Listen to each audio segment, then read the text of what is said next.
सावध राहावं। दादा घराण्याची आजची किती पिढी आहे, काँग्रेसची एकनिष्ठ राहिलेली आहे। आम्ही सर्व दादा घराणं प्रेम करणारे करते। काँग्रेस आणि दादा घराणं हे एकच समीकरण आहे, हे एक रसायन आहे। हे रसायन या ठिकाणी या भाजप आणि जातीवादी शक्तीला दूर करू शकते। त्यामुळे या ठिकाणी काँग्रेस श्रेष्ठीने अजूनही विचार करून विशालदादांची उमेदवारी जाहीर करून टाकावी। आम्ही कार्यकर्ते छाती ठोकपणे सांगतो, विशालदादाच काँग्रेसचे या ठिकाणी उमेदवार मिळाली तर दादाच खासदार असतील आणि 100% या ठिकाणी दादा निवडून येतील अशी खात्री या ठिकाणी आम्हाला आहे। त्यामुळे श्रेष्ठींना माझी विनंती असेल, त्यांनी अजूनही निर्णय जाहीर करून विशालदादांची उमेदवारी फायनल करावी। धन्यवाद।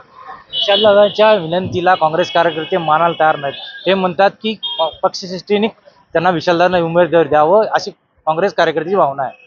व्हिडिओ जर्नलिस्ट सुजितसह आसिफ मुरसल, न्यूज 18 लोकमत, सांगली।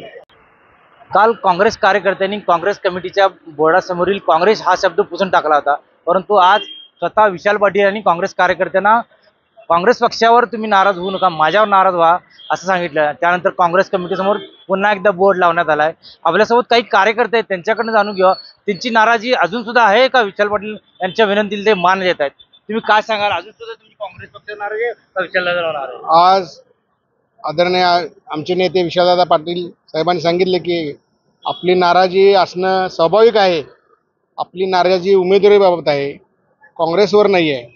आमची नाराजी आहेच, नाही असं म्हणता येणार नाही, पण नेत्यांनी सांगितल्याप्रमाणे संयम ठेवा, शांततेने राहा। आपल्या पक्षाची विचारधारणा वेगळी आहे, त्या पद्धतीने आम्ही काँग्रेसच्या काही कार्यकर्त्यांनी काल संतापून तो बोर्ड काही किरकोळ हे केले होते, कलर वगैरे लावले होते, पण नेत्यांच्या आदेशावरून आम्ही आज काँग्रेस कमिटीचा बोर्ड रितसरपणे जे आम्ही स्वाभिमानाने ज्या काँग्रेसकडे बघतो त्या पद्धतीनेच आम्ही तो बोर्ड लावलेला आहे।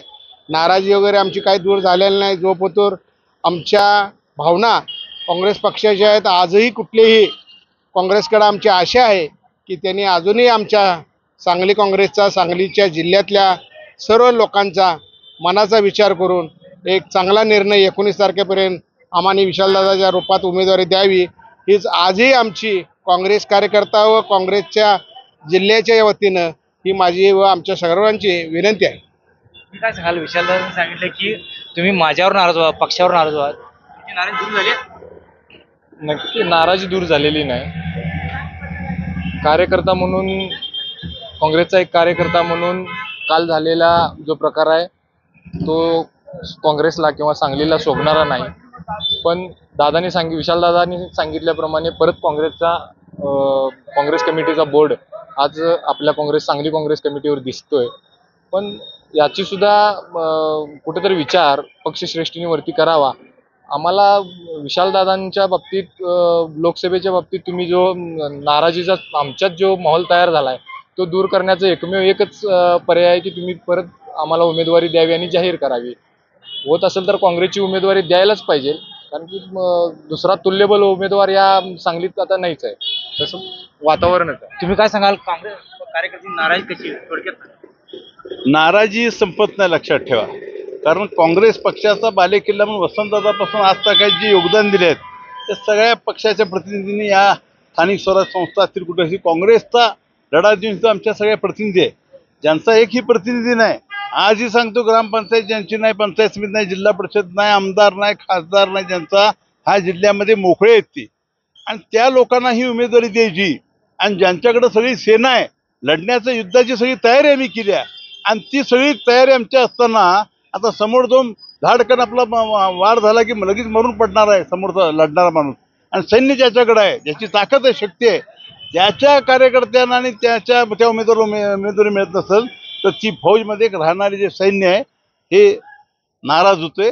आणि अशा पद्धतीनं काँग्रेस पक्षाचा प्रत्येक तळागाळातला, डोंगर कपारी, ग्रामीण भागातला, शहरी भागातला सगळे गल्लीबोळातले कार्यकर्ते नाराज आहेत।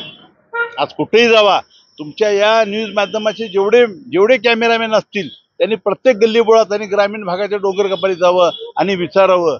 गोट्यात बांधलेली म्हस आणि जनावर सुद्धा सांगतील की विशाल पाटलाशिवाय पर्याय नाही या उमेदवारीला, तरी तुम्ही राव ही उमेदवारीमध्ये तुम्ही असा बिंडोकपणा केलेला आहे। या गोष्टीनं आम्ही टोटल नाराज आहे। काँग्रेस आमच्या रक्तात आहे, काँग्रेस आमच्या अंतःकरणामध्ये, काँग्रेस आमच्या हृदयामध्ये, काँग्रेस आम्ही विसरू शकत नाही। पण अशा पद्धतीनं काँग्रेस पक्षाचा पराभव करण्यासाठी काही जुन्या काळातले जे विरोधक आहेत त्यांचीच घरातली काही मंडळी आमच्या घराच्या माणसाला त्रास देण्यासाठी जर असा खेळ करून महाविकास आघाडी विजयी झाली पाहिजे, अरे कसं शक्य आहे? ज्या जिल्ह्यामध्ये तुम्ही राजकारण करताय, जिल्ह्याचं नेतृत्व करताय, तुम्हाला वाटत नाही की चंद्रहार पाटील या जिल्ह्यामध्ये लोकसभा निवडून जिंकत